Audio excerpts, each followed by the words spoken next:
Today, early voting begins in Detroit, and both Kamala Harris and Donald Trump are making their pitch to voters in the all-important battleground state of Michigan.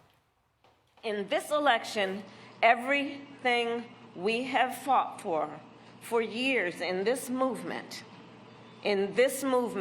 for unions and for labor, is on the line. Donald Trump's track record is a disaster for working people. And he is, I believe, an existential threat to America's labor movement. I am proclaiming to the people of this state that by the end of my term, the entire world will be talking about the Michigan miracle and the stunning rebirth of Detroit.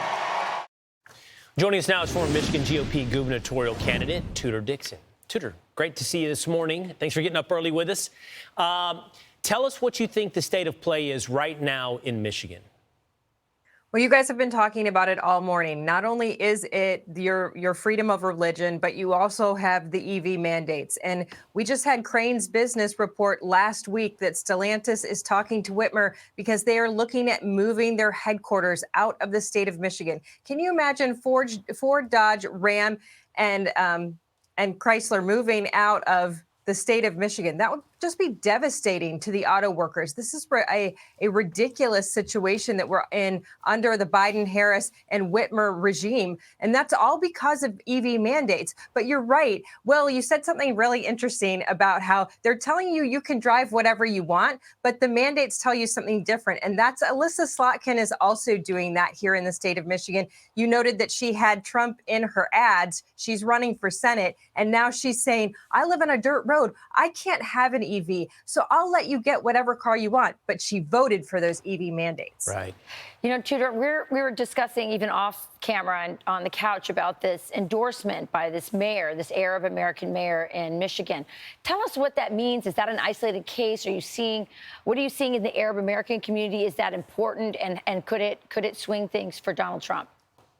Absolutely, because what we're seeing right now is that there's kind of two factions in the Arab American community, one of which is saying they want to stay home. They don't want to vote for either.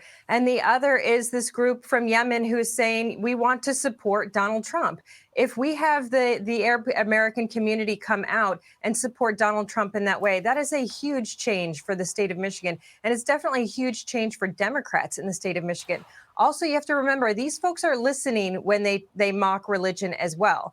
This is all about religious freedom. And when we talk about the Catholics have not only this week been offended by Kamala Harris, but also by Gretchen Whitmer. And so these folks of other religions are watching this and saying, if you feel this way about faith, you're going to feel this way about all faiths. And we do not want to take the chance of you ratcheting back our religious liberties. So has there been a kind of a blowback for Gretchen Whitmer over that really bizarre thing she did on the social media with the giving the communion with the Dorito? Did people notice that at home? Oh, absolutely. There were protests outside of her home the next day. Catholic bishops went to her house with a bunch of parishioners. They went outside of her home and protested her.